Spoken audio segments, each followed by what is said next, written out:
La tradición de elaborar artefactos que representen la arquitectura, evidentemente, no solamente se dio en el mundo andino. Tenemos ejemplos increíbles de verdaderas maquetas, cada una con su singularidad, ¿no? Y quizás las más impresionantes son las que vienen de la tradición china y las que encontraron, o las que se han encontrado en Egipto.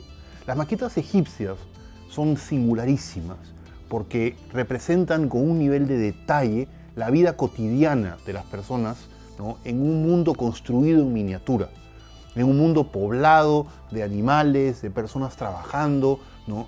Y que tiene que ver con una noción muy singular, y es la noción de que un objeto puede capturar el alma, la esencia de las cosas. Y así como puedo transferir el alma de uno de mis sirvientes y convertirlo en un mushepti, que es una pequeña estatuilla que me voy a llevar a la tumba para que reviva en la otra vida y me acompañe y trabaje para mí, puedo también llevarme el alma, la esencia de un lugar de trabajo como una carpintería o del establo donde guardo mi ganado, ¿no? Gracias a esta fórmula tan singular que conecta, ¿no?, la esencia de las cosas con su representación física, los egipcios se embarcaron en la construcción de estos artefactos funerarios increíbles. Artefactos funerarios que representan con un nivel de detalle cómo eran los espacios vitales, ¿no es cierto? Y que literalmente son una fotografía del pasado, ¿no?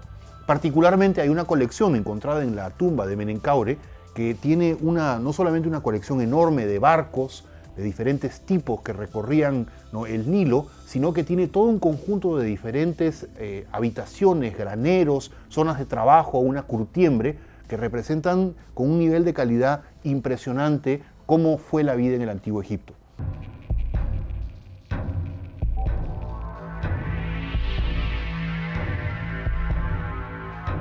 Ahora, siguiendo la secuencia en la costa norte, nuestro siguiente hito son las dos maquetas increíbles que se encontraron en la Huaca de la Luna, ¿no?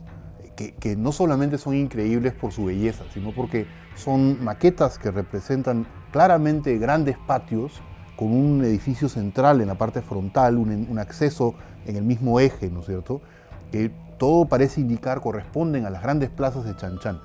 Pero estas maquetas son singulares por algo más, porque no solamente fueron las maquetas, sino que se hicieron pequeñas esculturas de madera de los personajes que participaban en rituales a los ancestros, un culto a unos malquis, a unas momias que habían ahí.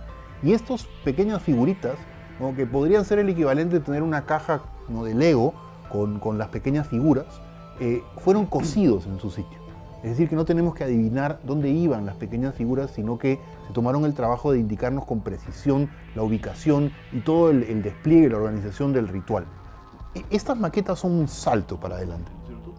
Sí, para mí son unas piezas realmente también increíbles, o sea, son casi como la piedra Rosetta, en este caso, de la arquitectura chimú, ¿no? Sabemos que eran espacios polifuncionales, es decir, que podían contener banquetes, rituales, ceremonias funerarias, desfiles triunfales, militares, lo que fuera, pero hay una manera muy especial de configurar el espacio. Y me parece que los rasgos que están acentuados en esa maqueta, la presencia de los techos, saber cómo eran los techos, el soporte de los techos con las columnas, que los techos estaban decorados con los mismos motivos ornamentales de los muros, es decir, si los muros, como en esa maqueta, están ornamentados con peces, los techos también representan techos, los techos representan peces, y por lo tanto podemos inferir, deducir que los techos estaban preciosamente decorados. Las portadas, que hoy día lucen en esta restauración incompletos, también tenían techos. Y hay algunos detalles importantes. El artista ha marcado estos elementos escalonados que diferencian la jerarquía espacial. Es decir, hay una banqueta, un poyo donde se sentaban los personajes principales y los muros laterales acompañan ese movimiento. El hecho de que el artista haya representado ese detalle, aunque le complicara hacer la maqueta porque tuvo que cortar la tabla en dos partes, indica lo importante que es el mensaje que nos da. O sea, el hecho de que los artistas estén apreciando los edificios de su época también hace que subrayen los elementos que son fundamentales para identificar a ese edificio. ¿Cuáles son los rasgos emblemáticos de ese edificio? Ahora, además de eso, hay un asunto que es singular, y es que en estas maquetas se han conservado cosas que han desaparecido completamente. Tú mencionabas los techos. Nunca hemos encontrado un techo, ni siquiera destruido, asociado con estas plazas en Chan Chan. Simplemente desaparecieron. Probablemente desaparecieron ya en época Chimú, ¿no? Tampoco hemos encontrado mucha decoración, porque algunas de estas decoraciones pudieron haber sido, como decía una investigadora de nombre Joanne Pillsbury, telas que se colgaban y que iban siendo cambiadas en relación a los rituales que se celebraban. Tampoco hemos encontrado, por ejemplo, en los corredores que están en la parte posterior, ¿no?, de las construcciones, que son muy estrechos, prácticamente nada, y en las maquetas claramente se ve que ahí se colocaban momias, ¿no?, estos malquis, que eran el centro del culto ancestral que ahí se celebraba.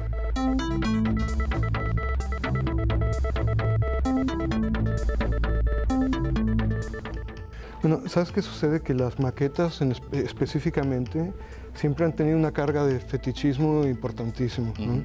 O sea, siguen siendo la forma de representación que más atrae la imaginación de quien no es un entendido en la arquitectura. La maqueta tiene una... ¿Sabes?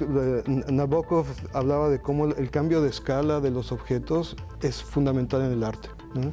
El hecho de que algo lo agrandas o lo empequeñeces es implícito al hecho artístico. Entonces, en la maqueta o la representación de un edificio, el hecho de pasar de un edificio enorme a un objeto que puedes transportar, que puedes mirar, le da una carga, sí, claro, le da una carga, bueno, en toda la pintura religiosa europea del siglo XVI, cuando hay ofertas de catedrales, ¿no?, que se está ofreciendo la catedral como si fuera una maqueta de la catedral, ¿no? En algún cuadro del Greco se ven cosas así. Entonces yo creo que la relación de arquitectura con su representación siempre ha sido un poco así, entre fetichista, simbólica y también como un instrumento de trabajo, ¿no? Qué interesante que menciones eso, porque uno de los objetos precolombinos más increíbles que hay en este país fue descubierto en la Huaca de la Luna, en la costa norte del Perú. Es una maqueta polícroma, hecha en madera, estucada y con unas esculturas, que pertenece a una tumba de un individuo de élite de la época Chimú, ¿no? Y que representa un patio de Chan Chan, la gran ciudad de barro de los palacios de los reyes Chimú. Y en esa representación se ven a un conjunto de individuos que están ofreciendo, ¿no?, un conjunto de cosas a unas momias, ¿no? Y una de las cosas que lleva el individuo que está al centro y adelante, como el cuadro del Greco, es una maqueta de un edificio religioso. Es que, ¿sabes casi desde el punto de vista de la práctica y tener una maqueta en las manos, no hay ninguna otra forma de representación de arquitectura que te permita tan fácilmente imaginar, ¿sabes? Aunque no sepas leer un plano, aunque no sepas leer una sección, tú puedes entrar en un edificio porque lo tienes en las manos y puedes imaginar el recorrido a través de un edificio. La arquitectura lo que hace es generar una serie de relaciones, una cierta relación con el tiempo, con el espacio, con el movimiento, con la comunidad, y al final lo importante más que el edificio en sí son estas relaciones, y estos objetos, estas maquetas, tratan de capturar esas relaciones. Muy bien, muchas gracias.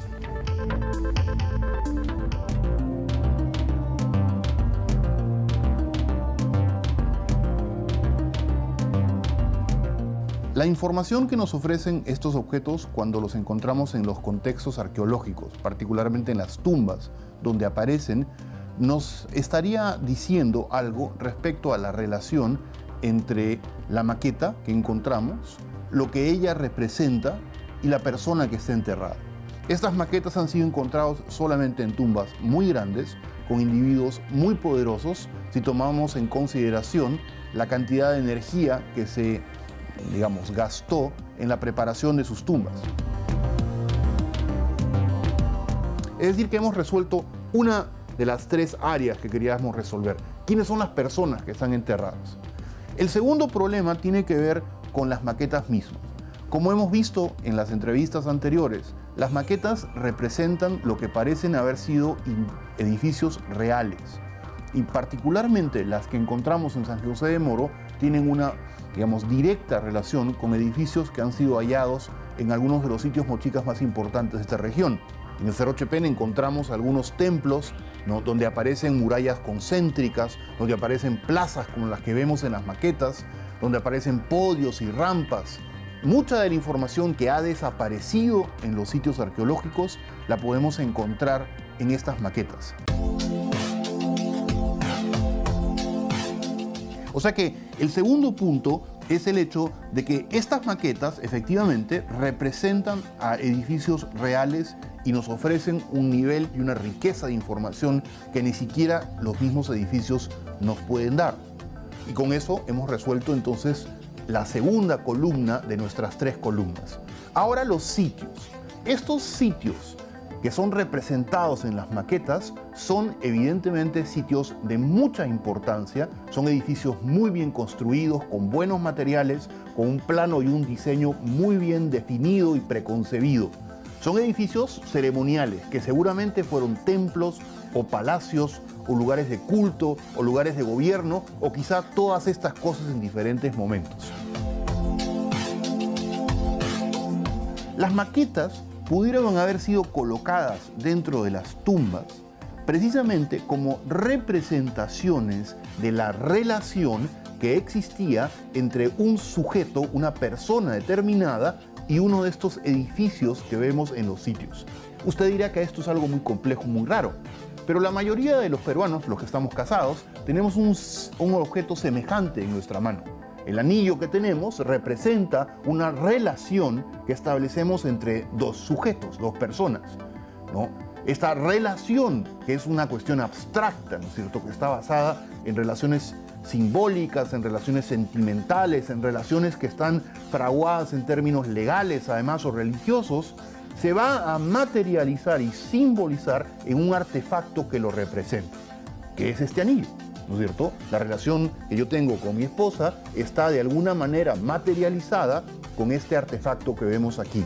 Ahora, cuando una persona, una mujer, una sacerdotisa o una reina de la sociedad mochica tardía en el valle de Jequetepeque moría y se iba a la tumba y aún así queríamos representar que esta persona había tenido una relación particular, estrecha, sentimental, legal, religiosa, ¿no?, como el matrimonio entre 2 personas, con un determinado edificio en el cual celebraba, en el cual vivía, en el cual gobernaba, ¿cómo podemos transferir este sitio, un espacio geográfico definido, a una persona determinada en el contexto funerario?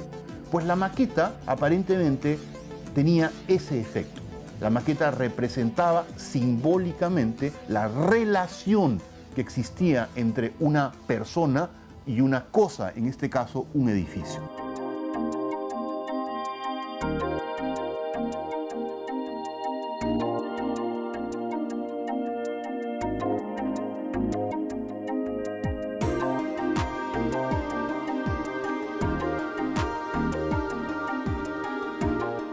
En este programa, al que hemos llamado Modelando el Mundo, hemos tratado de explorar la pregunta de qué cosas significan este maravilloso conjunto de artefactos que son las representaciones arquitectónicas que pueblan nuestro arte precolombino.